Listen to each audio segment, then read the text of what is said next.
the Penn State Nittany Lions preview and prediction video. Christian, I'm going to start us off with the offense. I'll let you take the defense, and I'm going to talk a little bit about last year's offense, which was actually not that bad statistically. They averaged 36.2 points per game. That was actually 12th in the country, which was actually shocking when I looked up that stat.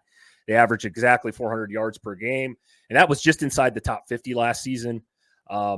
Here's the stat, though, that'll kind of shock you. You know, they did, like I said, average 36 a game. Unfortunately, though, against the two biggest teams they play, which is Michigan and Ohio State, they averaged 13.5.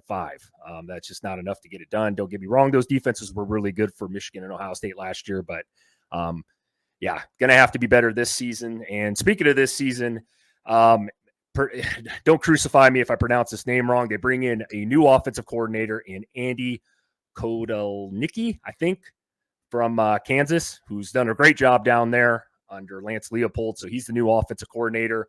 I think this is going to be a whole new scheme this year. That's what I keep hearing, keep reading about for the Nittany Lions, and I think they need that.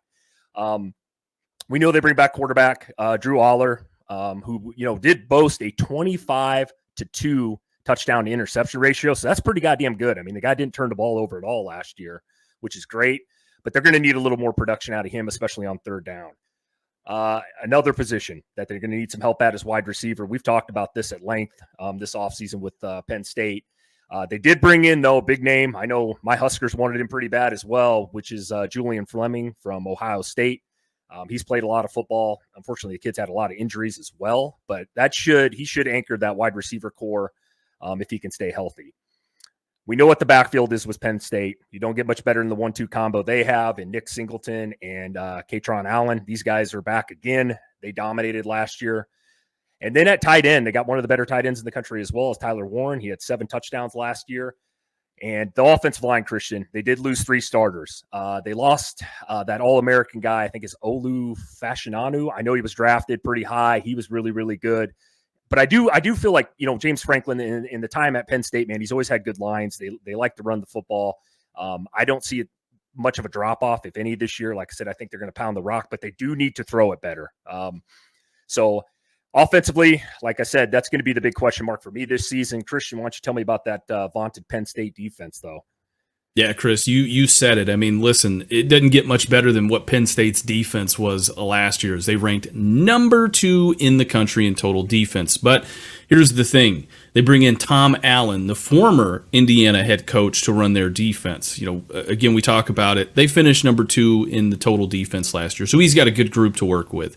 Here's the thing. The defensive line, they're going to look to lean on Abdul Carter, making a transition from linebacker to more of that defensive end type for him.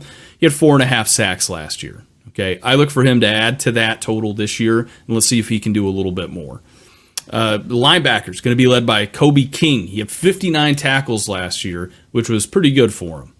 Secondary, I think their secondary is one of the strengths of this team, right? Safety Kevin Winston Jr. is going to be their center fielder back there, Chris. He led the team in tackles last year, if you can believe that. So getting him back is a huge upgrade. I think as far as the newcomer to watch on this defense, it's going to be Georgia transfer cornerback A.J. Harris. He was a 5-star recruit, and he was a number 2 overall cornerback out of his class. The thing that we see all the time, obviously, as you can see, a bunch of Georgia stuff here. Georgia recruits really well, and then a lot of their players end up dipping out to other programs, and I think a lot of that has to do with they rotate guys constantly. You got to kind of wait your turn. When you get in, you're getting rotated in and out. So it's going to be good. He'll play a lot more here at Penn State. The one thing I want to see about this Penn State defense, as good as they were in major games, i.e. the Ohio States, the Michigans, can they stop the run? That's been their Achilles heel of this Nittany Lions team, I feel like, over the last few years, is being able to stop the run. We know last year against Michigan what happened. I mean, they ran the ball, 30 straight times? Yeah. And were able to win that game. At some point, you eventually have to be able to stop Michigan from running the football on you. With that being said, let's segue it over here, Chris, and let's take a look at their record predictions here. So I'll start us off. I got Penn State going 11-1 this year. Last year, I wasn't as high on them. This year, I am. The only loss I got, Chris, is, it's going to be Ohio State. I think that's the one loss I got him going. I'll kick it over to you. I want to hear your take on it. Tell me why I'm right or tell me why I'm wrong here. You're pretty close. Vegas has them at 9.5, so you're obviously over on that. I have them going 10-2, and I got to stick to the script. We've broke down a couple teams, obviously, in the Big Ten so far. And, the at West Virginia game to start the season will be kind of interesting. If you remember last year, Christian, you almost predicted this one. West Virginia played Penn State pretty tough. Regardless of what you think about West Virginia, they should be a pretty decent team this year, I think. And I think that game will be fairly close. I mean, it's week 1. Anything can happen. But I do have Penn State winning that one. Obviously, you got to beat Bowling Green, Kent State, Illinois, UCLA. We've talked about them. They're in a rebuild. The at USC game should be a pretty interesting game as well. Traveling on the road, going out to the West Coast. That'll be a good one. And I have them dropping the Wisconsin game. That's where I do have the one loss here, one of my 2 losses for Penn State. Not because I'm favoring Wisconsin or think they're going to do anything different. It's more just the back-to-back there I think will be tough.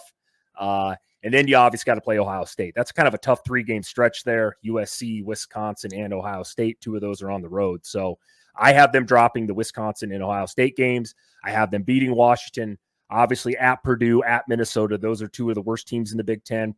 And then Maryland to end the year. Christian, I want to ask you a question here. What's the floor and what's the ceiling of Penn State in your opinion this season? I would say the floor is probably 9 wins. I think like 9-3.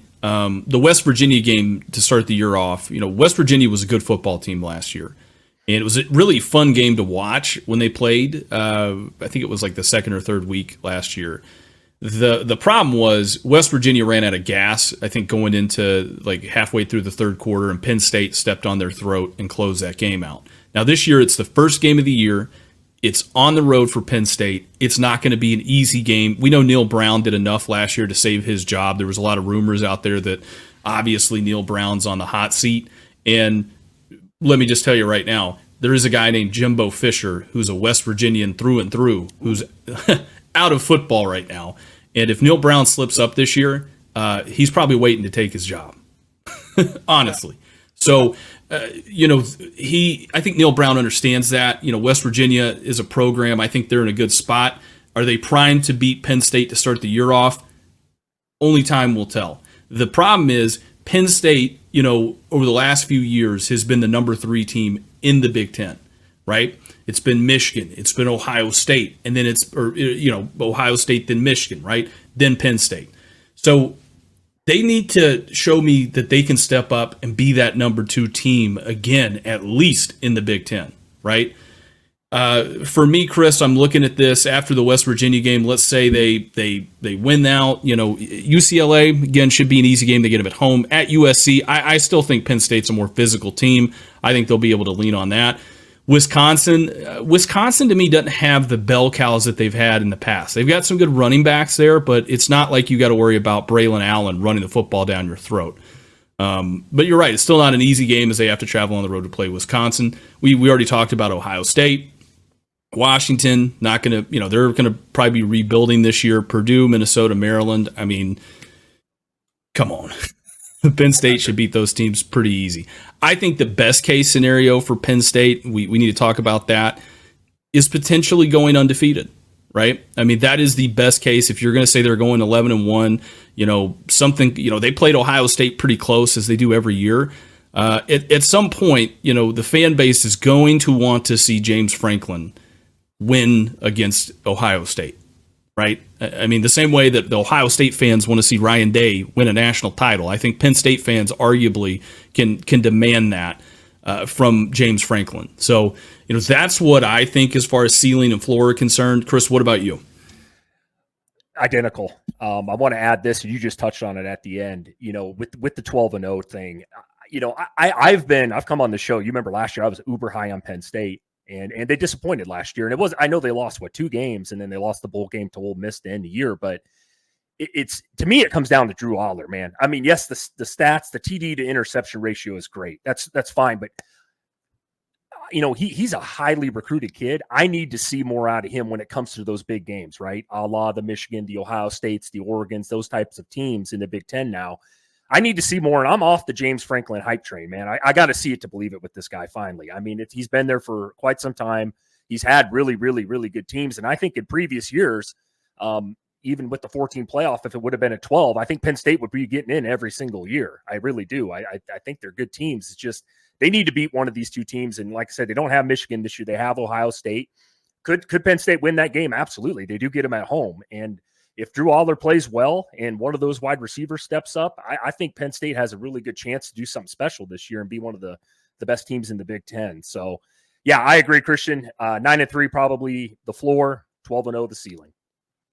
Chris, real quick before we segue to another topic here, let me ask you this: if, and this is a big if Penn State wins 9 games this year, they go 9-3, somehow miss out on the expanded playoffs, right? Is Franklin is he really going to be in trouble of losing his job? I think you will see him come into 2025 if that's the case, potentially on a hot seat. I think if I'm Penn State, I give him a couple years with this expanded format. Also with the addition of Oregon and USC coming in, all these good teams coming into the Big Ten. I do think that would happen because the only reason why I say this, and I know it sounds crazy, and you can disagree with this in the comments here, or especially with me here, is that it reminds me a lot of like Mark Richt at Georgia or Bo Pelini at Nebraska back in the day, where you're winning 8 or 9, 10 games every single year. You're beating up on the teams that you should be beating up on, but you just can't get over that hump, right? Where you want to see Penn State get to. And I think Penn State should be competing for Big Ten titles. I think that's the expectation, right, Christian? I want to throw that back at you and hear your answer on this. I think if he had a 9-3 season, this year, I mean, you got to think about it. What does that mean if he loses 3 games? I mean, and this schedule is not the toughest that we've seen, by the way, either. Mm-hmm. I mean, you're talking about every team on here, with the exception of Ohio State, had a major glaring weakness last year, or has a major glaring weakness coming into this year, right? Like Washington was, in the finals last year in the national championship game, but this isn't the same Washington that competed for a national title last year, right?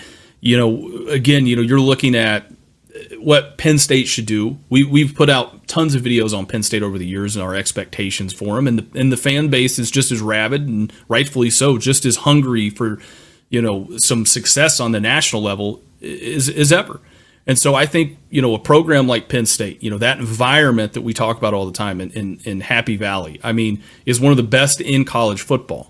They want to see something about that. They want to see some returns on that. They want to be playing meaningful football in January, right? They don't want to have to worry about losing a who gives a shit bowl against Ole Miss because half the team is in the portal or declared for the NFL draft, right? So I think, yeah, they have to, if Franklin wants to keep his job, at some point he's going to have to beat Ohio State. He's going to have to win the Big Ten. I know he's done it before, but he's going to have to do it sooner rather than later. And if he doesn't do it this year, right, he doesn't at least compete for the Big Ten, get back into that position, I think that we're going to see some serious murmurs going into this offseason that his job's on the line.